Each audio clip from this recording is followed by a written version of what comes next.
अभी हम देखेंगे गाथा नंबर 5 हमारी शुरू हो रही है। तो यहाँ पर जो वर्गणा का प्रसंग चल रहा है वो कार्मण वर्गणा से है विशेष रूप से। यहाँ पर वर्ण जो हम कह रहे थे, वर्गों के समूह को वर्गणा कहते हैं, वर्गणा के समूह को स्पर्धक कहते हैं, स्पर्धक के समूह को गुणहानि आदि, वो अनुभाग के प्रसंग में अपना चलेगा। शक्ति जब बताएंगे ना, कर्मों के फल देने की शक्ति।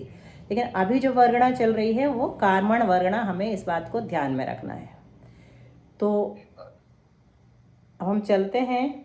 ये हमने पढ़ लिया कि अग्नि से तप्त लोहे का पिंड जैसे जल को सोखता है चारों ओर से, वैसे ही यह जीव कर्मों को सर्वांग से ग्रहण करता है, कर्म और नो कर्म वर्णाओं को। ठीक है। अच्छा, अपन ने जो त्याग की बात सोची थी, किसी ने विचार किया क्या त्याग करना है?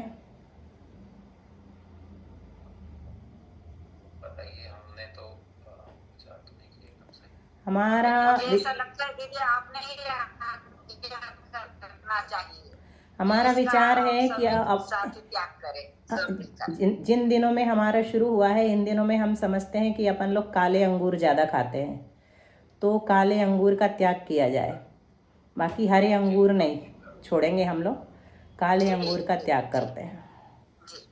बिल्कुल स्वीकार। और हमारा तरबूज का जो त्याग था वो अब पूरा हो गया है सब लोगों का, और वो उसका सेवन कर सकते हैं, क्योंकि जीव कांड के स्वाध्याय तक का अपना तरबूज का त्याग था, अब नहीं है। तो बहुत लोग तो वैसे भी तरबूज नहीं खाते हैं। तरबूज को अभक्ष्य भी मानते हैं। हाँ, बहुत लोग अभक्ष्य मानते हैं और खाते नहीं हैं, त्यागी व्रती नहीं खाते हैं। तो अब हमने ठीक है, नियम तो क्या हमारा पूरा हो गया है। पूरा हो गया है। बड़ी प्रसन्नता है कि हम इस जीवन काल में एक नियम भी अच्छे से निभा पाए। ये भी एक उपलब्धि है इस ग्रंथ के साथ। ग्रंथ भी हमारा हुआ है, ऐसे ही ग्रंथ भी हमारा बड़े प्रसन्नता के साथ हो पाएगा। चलिए, गाथा नंबर 5। जीरदि समय पबद्धम पओगदोनेग समय बद्धम वा गुणहानि नदिवड्ढम समय पबद्धम हवे सत्तम। भैया अब आप पढ़िए। जीरदि समय पबद्धम पओगदोनेग समय बद्धम वा गुणहानि नदिवड्ढम समय पबद्धम हवे सत्तम। और भी लोग जो पढ़ना चाहें एक एक करके जल्दी से अपना समय का सदुपयोग कर सकते हैं। जीरदि समय पबद्धम पओगदोनेग समय बद्धम वा गुणहानि नदिवड्ढम समय पबद्धम हवे सत्तम। और दीदी हम पढ़े? हाँ, पढ़ते जाइए फटाफट। समय पबद्धम पओगदोनेग समय बद्धम वा गुणहानि नदिवड्ढम समय पबद्धम हवे सत्तम। बहुत अच्छा। जीरदि समय पबद्धम पओगदोनेग समय बद्धम वा गुणहानि नदिवड्ढम समय पबद्धम हवे सत्तम। जीरदि समय पबद्धम पओगदोनेग समय बद्धम वा गुणहानि नदिवड्ढम समय पबद्धम हवे सत्तम। जीरदि समय पबद्धम पओगदोनेग समय बद्धम वा गुणहानि नदिवड्ढम समय पबद्धम हवे सत्तम। बहुत अच्छा। चलिए, अब हम देखते हैं समय प्रबद्ध किसे कहते हैं। कल हमने जाना समयम समयम प्रतिबध्नाति इति समय प्रबद्धम। प्रति समय जो बंधता है उसे समय प्रबद्ध कहते हैं। तो यहाँ पर क्या कह रहे हैं? जीरदि। जीरदि मतलब निर्जरित होता है। क्या? समय प्रबद्धम यानी एक समय प्रबद्ध, प्रति समय एक समय प्रबद्ध की निर्जरा होती है। पओगदो नेग समय बद्धम वा, किंतु प्रयोग से, प्रयोग यानी तप त्याग आदि के द्वारा, नेग मतलब अनेक, अनेक समय प्रबद्धों की भी निर्जरा हो जाती है। एक समय प्रबद्ध की तो हम तप त्याग आदि कुछ भी करें या ना करें, निर्जरा होगी ही। प्रति समय एक समय प्रबद्ध खिरेगा और एक समय प्रबद्ध बंधेगा। लेकिन अनेक समय प्रबद्ध भी खिर सकते हैं। कब खिर सकते हैं? जब तप त्याग आदि किए जा रहे हों, तो उस समय एक साथ अनेक समय प्रबद्ध भी, असंख्यात तक समय प्रबद्ध एक समय में खिर सकते हैं। तो भी इसके बावजूद भी क्या होता है? गुण हानि दिवड्ढम, यानी कुछ कम 1.5 गुण हानि। दिवड्ढम का यहाँ अर्थ द्वयार्ध होते हुए भी 1.5 अर्थ लिया है। 1.5 द्वयार्ध का अर्थ सामान्य रूप से हम लगाएंगे गणित की भाषा में तो 2.5 हो जाएगा, 2 + आधा। लेकिन ये रूढ़ जैसा शब्द बनाया है द्वयार्ध, तो द्विवड्ढम मतलब 1.5 गुण हानि। गुणहानि ने दिवड्ढम यानी 1.5 गुण हानि गुणित समय प्रबद्धम, समय प्रबद्ध। 1.5 गुण हानि में भी किसका गुणा किया? समय प्रबद्ध का। यानी कि अनेक समय प्रबद्धों की निर्जरा के बाद भी 1.5 गुण हानि गुणित समय प्रबद्ध प्रमाण द्रव्य सत्ता में रहता है। तो कैसे असंख्यात समय प्रबद्धों की निर्जरा हो सकती है?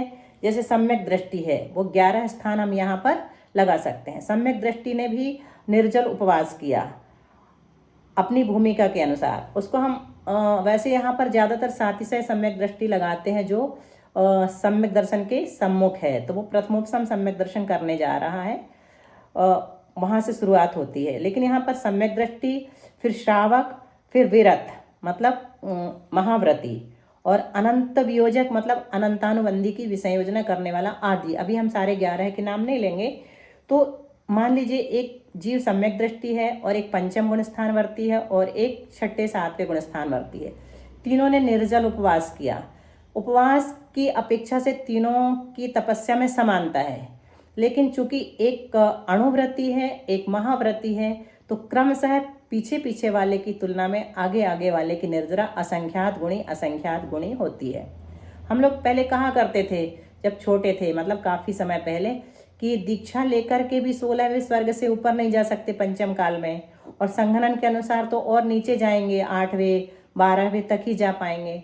तो फिर दीक्षा लेने से क्या फ़ायदा? व्रती भी वहीं तक चला जाता है, 16वें स्वर्ग तक व्रती भी चला जाता है, अणुव्रती। तो दीक्षा लेने से क्या फ़ायदा?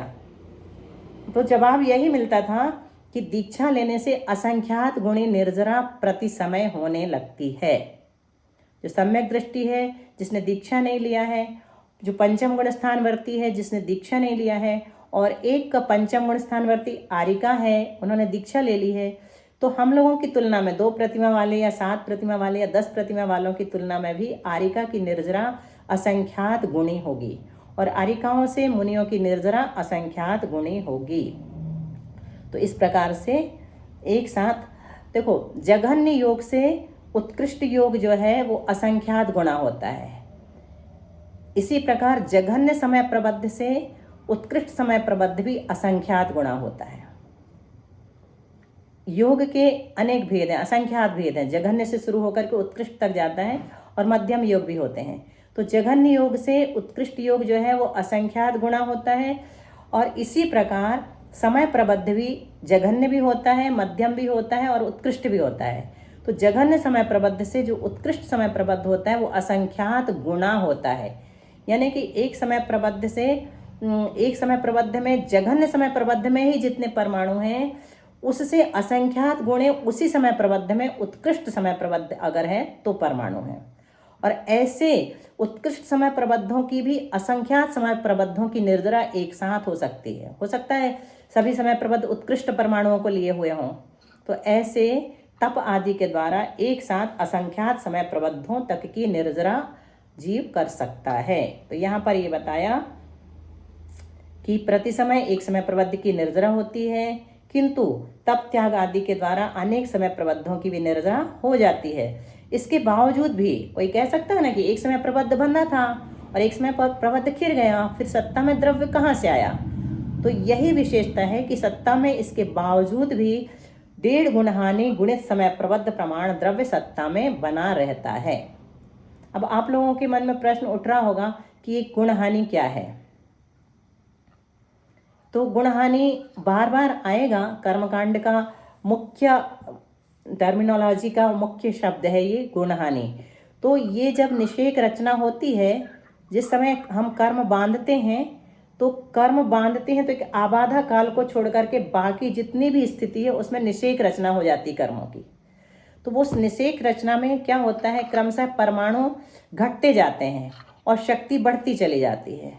तो एक गुणहानि के बाद आधी गुणहानि जहाँ पर आती है वहाँ पर जाकर के शक्ति जो है वो डबल हो जाती है और परमाणुओं की संख्या आधी हो जाती है।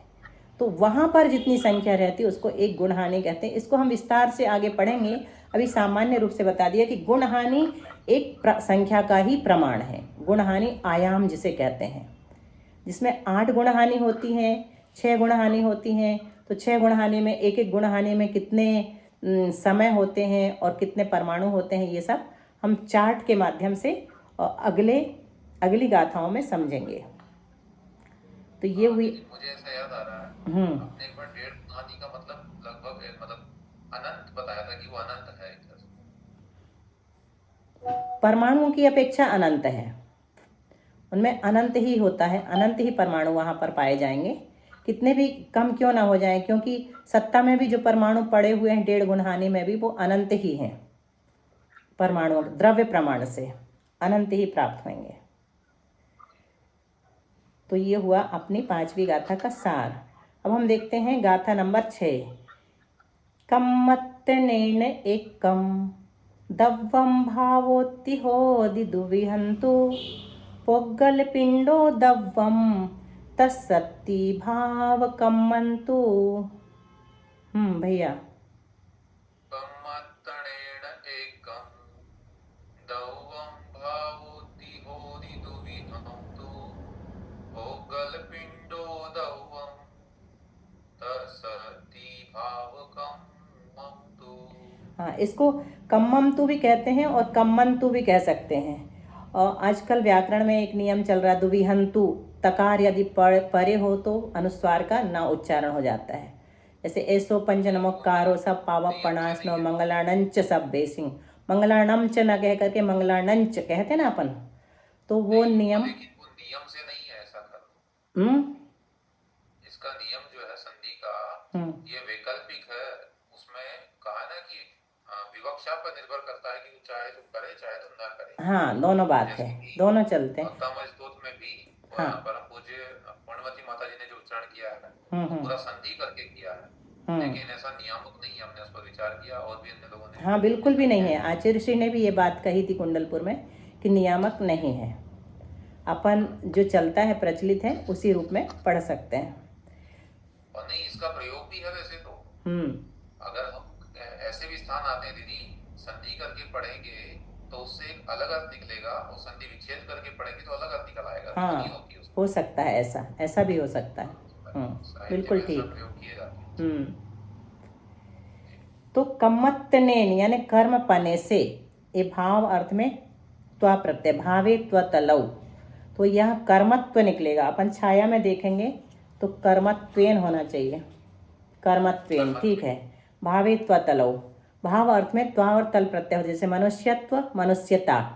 तो यहाँ पर कम्मत्तनेन मतलब कर्मत्वेन, कर्म पने से यानी सामान्य से, पना मतलब सामान्य, गोत्र मतलब गाय सामान्य, मनुष्यत्व मतलब मनुष्य सामान्य।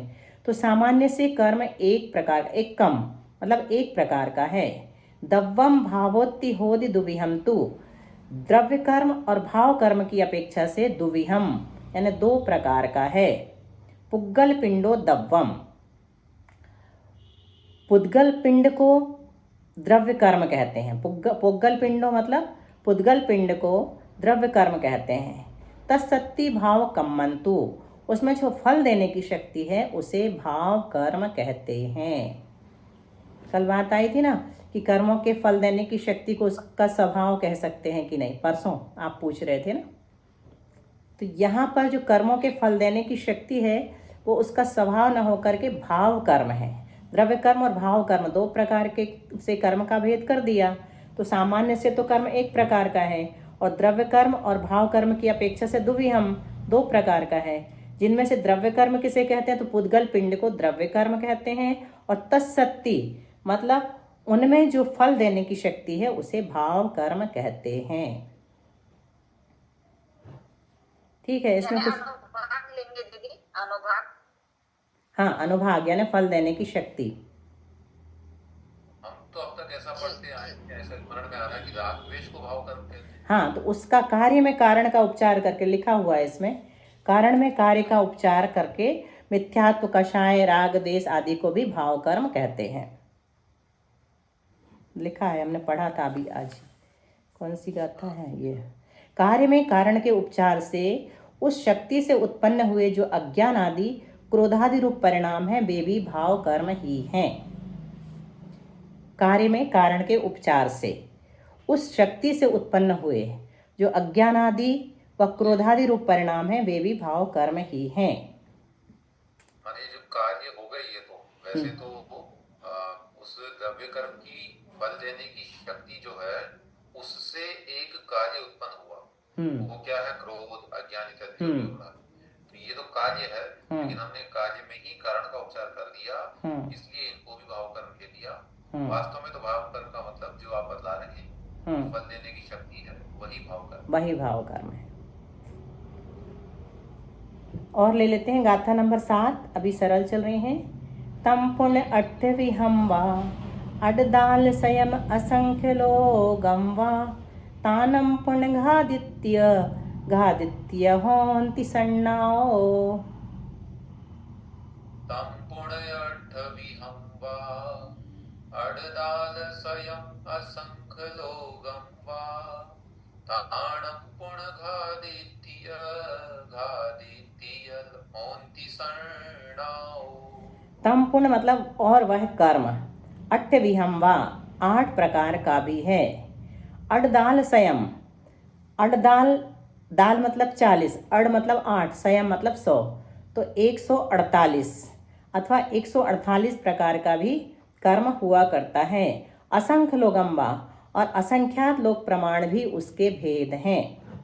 तथा ताणम पुण्य घादित्य, उन 8 कर्मों में, ताणम पुण्य मतलब उन 8 कर्मों में घादित्य अघादित्य होन्ति सन्नाओ, घातिया और अघातिया रूप 2 संज्ञाएं प्राप्त होती हैं। मतलब वे 8 कर्म घातिया और अघातिया 2 प्रकार से विभाजित हैं, 2 प्रकार के कहे गए हैं। ठीक है।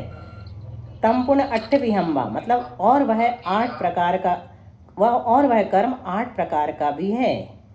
अड़दाल संयम 148 प्रकार का भी है।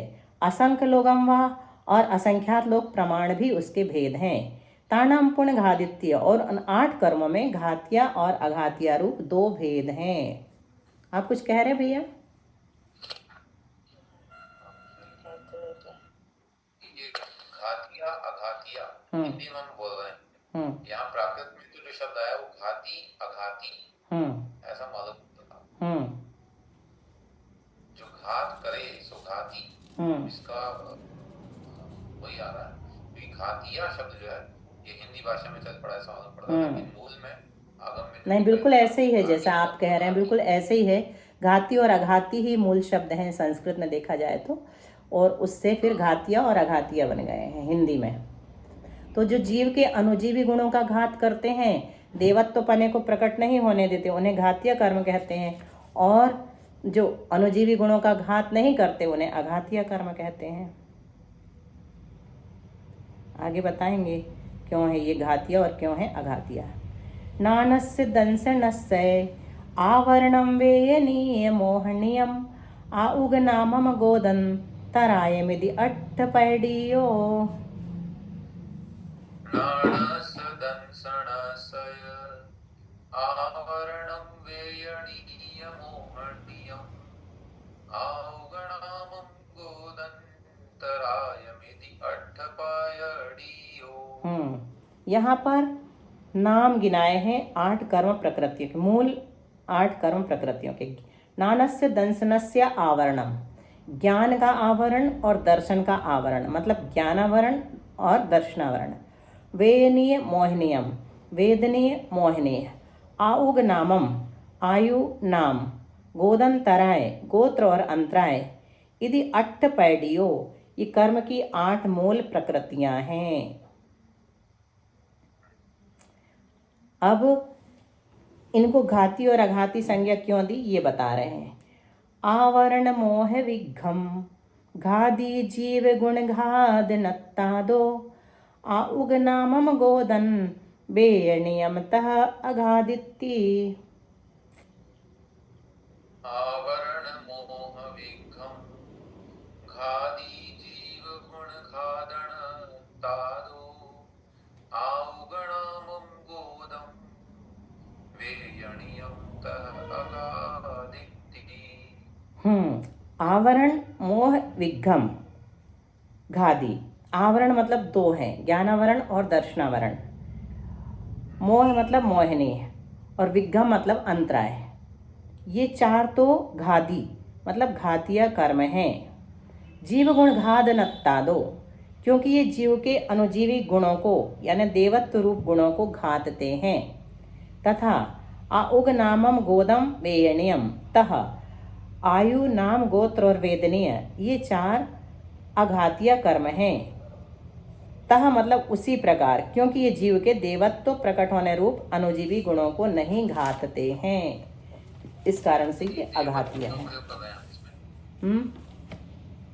देवत्व का प्रयोग क्यों कर रहे हैं? जो आप बोल रहे हैं कि देवत्व, इसमें आदिमती माता जी वाले कर्मकांड में ये शब्द डाला तो अच्छा लगा। देव मत से मतलब भगवत्ता ही होना चाहिए। यहाँ पर जो चतुर निकाय के देव हैं वो नहीं, हमारे अंदर जो आत्मा है वो उसमें अरहंतपना प्रकट कर देते हैं। चार घातीय कर्म अगर अनुजीवी गुणों का घात नहीं होगा तो नष्ट हो जाएंगे। तो ये लगा, ये आदिमती माता जी वाले कर्मकांड से हमने अपने रजिस्टर में लिखा था, ये जम रहा है।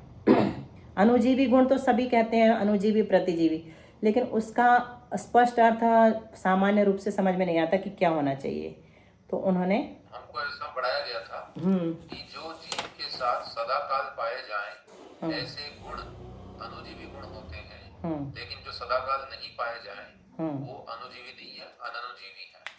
जैसे मतलब ज्ञान, प्रतिजीवी कहा उसको ना, प्रतिजीवी। हाँ, उसको प्रतिजीवी बोलते हैं। हाँ, बुनियाद पे अनुजीवी कह सकते हैं ऐसा भी। ज्ञान जो है उसका शाश्वत गुण है, हमेशा रहेगा उसके साथ में। जहाँ जहाँ जीव है वहाँ ज्ञान रहेगा। ऐसे दर्शन है। फिर मोहनी का काम सुख का नाश करना, सुख भी उसका है और अंतराय का शायद बीज जैसे है। हाँ, तो वो उसकी शक्ति है। ये चार चीजें उसमें हमेशा पाई जाती हैं, इसलिए ये अनुगुण जीव कहलाते हैं। जबकि शेष गुणों से जो है इसमें सूक्ष्मत्व और अव्यवहारत्व इत्यादि जो पाया जा रहा है ये उसका अनुजीवी गुण नहीं है। माने उस गुण के नष्ट होने पर भी उस जीव का जीवत्व नष्ट नहीं होगा। ठीक है। मान लीजिए कोई जीव सूक्ष्म नहीं है, अभी स्थूल हो रहा है, तब भी जीव तो है ही वो। ऐसा तो वो अनुजीवी गुण नहीं कहलाता। ठीक है। जैसे नीचे लिख रहे हैं यहाँ पर, क्योंकि जली हुई रस्सी की तरह इनके रहने से भी अनुजीवी गुणों का नाश नहीं होता। मतलब इन चार कर्मों के रहने से भी, इनके रहने से भी मतलब इन चार कर्मों के रहते हुए भी, आयु नाम गोत्र और वेदनीय ये चार आघाती कर्म, क्योंकि इनके रहने से भी अनुजीवी गुणों का नाश नहीं होता। जली हुई रस्सी की तरह कुछ नहीं करते ये। एक जिज्ञासा इसमें आ रही है थोड़ी सी, पहले आई थी शायद, इसका समाधान पूर्व में हो चुका था लेकिन अभी तो बिल्कुल भी याद नहीं। हमने क्रम बनाया है ज्ञानावरणीय, दर्शनावरणीय, वेदनीय, मोहनीय, आयु नाम गोत्र अंतराय। तो इसमें ये क्रम इस तरह से क्यों बनाया गया है, या ऐसा क्यों नहीं बनाया गया कि पहले चार घातीय कर्म रख देते, बाद में अघातीय रख देते? हाँ, इनका कर्मकांड में विशेष महत्व रहेगा, यही क्रम हमको बोलना पड़ेगा हमेशा, क्योंकि यहाँ पर क्रम का बहुत ज़्यादा उपयोग होगा। जब अपन आगे जाकर के पढ़ेंगे ना, कर्मकांड में क्रम की महत्ता रहेगी।